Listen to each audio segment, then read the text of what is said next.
পেটের মেদ কমাবো কিভাবে? মানে এই প্রশ্নটা শুধু তো অনুশ্রীতি বা মিতাদির প্রশ্ন নয়, মানে সবার হয়ে ওনারা আমাদের করে কাছে দিয়েছেন। রেখেছেন। হ্যাঁ দেখো, পেটের মেদ সর্বপ্রথম আমাদেরকে জানতে হবে যে এটা কেন বাড়ছে, এই রুট কজটা কি। এই রুট কজ কিন্তু আমাদের এই সেডেন্টারি লাইফস্টাইল, যে আমরা অ্যাক্টিভিটি ভুলে গেছি, আমাদের অ্যাক্টিভিটি করার সময় নেই, এবং খাওয়া দাওয়া দুটোই। মানে আগেকার দিনে তুমি আমাদের মায়েদেরকে দেখবে না যে তাদের একটা বেশ বেলি ফ্যাট ছিল, কারণ তারা বসে ঘর মুছতে পারতো, কিন্তু এখনকার দিনে যদি এটা বলা হয় অর্ধেক মেয়ে কিন্তু এটা পারবে না। হাঁটু সমস্যা, কোমরের স্পন্ডিলাইটিস, এটাই মানে এই যে বেলি ফ্যাট, মানে আমাদের অ্যাক্টিভিটির অভাব, এটা প্রথম। এবং দ্বিতীয় হচ্ছে আমাদের ফুড হ্যাবিট, যে একটা ইনস্ট্যান্ট খেয়ে নিচ্ছি, কিছু খাওয়ার নেই, ম্যাগি খেয়ে নিলাম, মানে এক যে প্রসেসড ফুড, ম্যাগি, ময়দা, এগুলো খাওয়া, কিছু সকাল থেকে খাওয়ার সময় হয় না, বিস্কিট, এক বাঞ্চ বিস্কিট, এক কাপ চা সকালবেলা নিয়ে খেয়ে নিলাম। বিস্কিট মানে ময়দা, পাম অয়েল, যেগুলো কিন্তু বেলি ফ্যাট বাড়ার মেন কারণ। আমরা ভাত, রুটি, মুড়ি মেনলি খাই rather than protein. So excess carbohydrate intake, processed food, যে ফাস্ট ফুড ইনটেক, যেগুলো আজকে আমাদের টিনেজারদের মধ্যে বেলি ফ্যাট, মানে সে হয়তো এমনি রোগা, বেলি ফ্যাটের সমস্যা তার, এই যে কি খাবো, বাইরে বেরিয়ে একটা রোল খেয়ে নিলাম, এই যে ফাস্ট ফুড খাওয়া, এই প্রত্যেকটাই কিন্তু বেলি ফ্যাট বাড়ার অন্যতম কারণ। তবে আজকে আমি একটা তোমাকে বেশ ম্যাজিক্যাল ড্রিঙ্ক বলতে পারি সবার জন্য, যে এই যে তুমি শুরুতেই বললে রান্নাঘর, এই উপাদানগুলো কিন্তু রান্নাঘরেই পাবে। সেটা হচ্ছে জিরে, মৌরি আর আদা, এই তিনটে জিনিসকে যদি এক গ্লাস জলের ফুটিয়ে ছেঁকে নিয়ে সকালে খালি পেটে এবং দুপুরে লাঞ্চের আধ ঘন্টা আগে, এটা সকালে খালি পেটে, দুপুরে লাঞ্চের আধ ঘন্টা আগে, এটা যদি নিয়মিতভাবে খাওয়া যায়, এটা কিন্তু বেলি ফ্যাটের জন্য ম্যাজিকের মতন কাজ করে। দেখো, বাইরের কোনো ওষুধ নয়, বাইরের কোনো কেমিক্যাল নয়, কিচ্ছু না, এবং এগুলোর এত ভালো গুণাগুণ আছে। তো এগুলো কিন্তু বেলি ফ্যাটের ক্ষেত্রে খুব বেশি কাজ করে। তো এটা হলো, এবং একটু অ্যাক্টিভিটি লেভেল বাড়াতে হবে, মানে সারাদিনে অ্যাটলিস্ট 10-15 মিনিট নিজের জন্য রাখুন, প্লাস অন্য কিচ্ছু করার সময় পাচ্ছেন না, জাস্ট সূর্য নমস্কার দুবার, মানে যে 12 কাউন্টের সূর্য নমস্কার হয় স্টেপ, মানে সূর্য নমস্কার হচ্ছে এমন একটা জিনিস, একদম মাথা থেকে পা অবধি প্রত্যেকটা অর্গানের ফাংশনিং এতে হয়। কিছু করার সময় নেই, হাঁটার সময় নেই, অ্যাটলিস্ট দুবার সূর্য নমস্কার প্রত্যেকদিন অভ্যেস করুন, বেলি ফ্যাট ঠিক হয়ে যাবে। বাহ, এটা আমরা সবাই জেনে নিলাম। আচ্ছা, পরের প্রশ্নে যাই। নার্ভের সমস্যায় মাথা ঘোরে, প্রশ্ন করেছেন রঞ্জন রায়। রঞ্জনদা, আপনার উত্তর নিশ্চয়ই রাখি দেবে। তো নার্ভের সমস্যায় মাথা ঘোরে, এটার মেডিসিন নয়, কিন্তু নার্ভের সমস্যা যাদের আছে, নার্ভের সমস্যা কিন্তু এখন খুব বাড়ছে আমাদের অনেকের মধ্যে, তো নার্ভের সমস্যা যাদের আছে তারা কি খাবে কি খাবে না? সেক্ষেত্রে আমরা শুরুতে যেটা একটু মনিটর করতে বলি, যে তাদের বিপি কেমন থাকে। অনেক ক্ষেত্রেই দেখা যায় যে তাদের ব্লাড প্রেশার একটু কমের দিকে থাকে।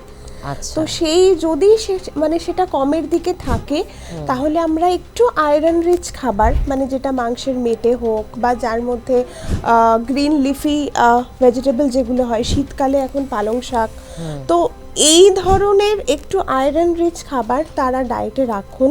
বা যাদের এই মাথা ঘোরা বা নার্ভের সমস্যা আছে বা নার্ভ রিলেটেড ওষুধ খান, তাদের জেনারেলি একটু পটাশিয়াম রিচ খাবার, মানে ধরো কলা হতে পারে, সেটা সবুজ শাকপাতা হতে পারে, ডাল হতে পারে, এই ধরনের খাবার, যে কোনো ডাল আমরা একটু ডায়েটে রাখার অ্যাডভাইস দিই।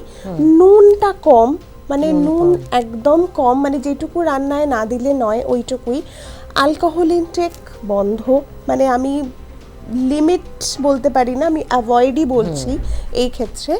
অ্যান্ড কফি, এটাও কিন্তু ভীষণভাবেই মাথা ঘোরা, যাদের এই নার্ভের সমস্যা আছে বা ওষুধ খান এই রিলেটেড কিছু, তাদের জন্য কিন্তু এই নার্ভের সমস্যায় কফিটা ঠিক নয়। কফিটা একদম ঠিক না, চা চলতে পারে বাট কফিটা নয়।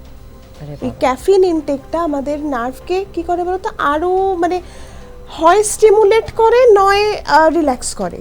এবার যাদের নর্মাল মানুষ, তাদেরকে হচ্ছে নার্ভ স্টিমুলেট করছে, ঠিক আছে, কফি। এবার যারা এই ওষুধটা খান তাদের শরীরে তো অন্য মেকানিজম কাজ করছে ওষুধের জন্য, তাদের শরীরে গিয়ে কিন্তু এই কফিটা পুরো উল্টো রিয়াক্ট করে, তাদের পুরো নার্ভ একদম রিল্যাক্স করে দেয়, মানে তাদের কফি খেলে মনে হয় যেন শরীর ছেড়ে দিচ্ছে এরকম।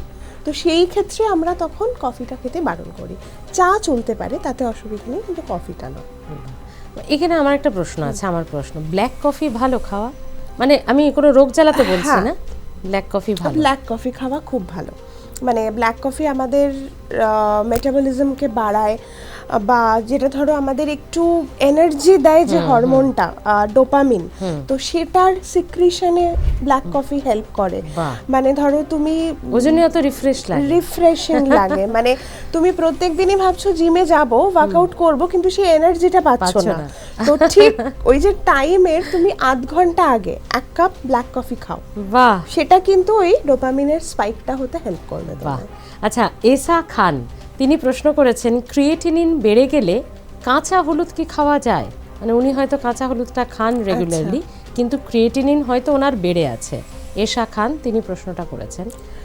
এই ক্ষেত্রে বলবো না, কারণ ক্রিয়েটিনিন বাড়ছে মানে আপনার কিডনি প্রপারলি ফাংশন করছে না, ঠিক আছে। এবং ক্রিয়েটিনিন কি শরীরের একটা বর্জ্য পদার্থ, যেটা কিডনির মাধ্যমে শরীর বার করে দেয় শরীরে। কিডনি তো ছাঁকনির কাজ করছে, তো তার মানে ছাঁকনিটা প্রপারলি ছাঁকতে পারছে না। এবং যাদের এই কিডনির সমস্যা আছে তাদের দেখা যায় কিন্তু পটাশিয়াম বাড়ারও একটা সম্ভাবনা থাকে। এবং এই ক্ষেত্রে মানে কিডনির সমস্যা, ক্রিয়েটিনিন বেশি, ইউরিয়া বেশি, পটাশিয়াম কম খাবো, এরকমই আমরা ডায়েটের অ্যাডভাইস করি। তো কাঁচা হলুদে প্রচুর পরিমাণ পটাশিয়াম থাকে, সো যাদেরই এই কিডনির সমস্যা আছে, ক্রিয়েটিনিন বেশি, তারা কিন্তু কাঁচা হলুদ স্ট্রিক্টলি এড়িয়ে চলুন। বাহ, তাহলে আপনি শুনলেন যে আপনার উত্তরটা ঠিক কি না, খাওয়া যাবে না। পিসিওডি হলে কি খাবো কি খাবো না, রিয়ামণি প্রশ্ন করেছেন। আর এই পিসিওডি, পিসিওএস এই দুটো মানে এখন নেই এরকম বাড়ি বোধহয় পাওয়া যায় না, একজন না একজন মেম্বারের থাকবে। ঠিক কথাই।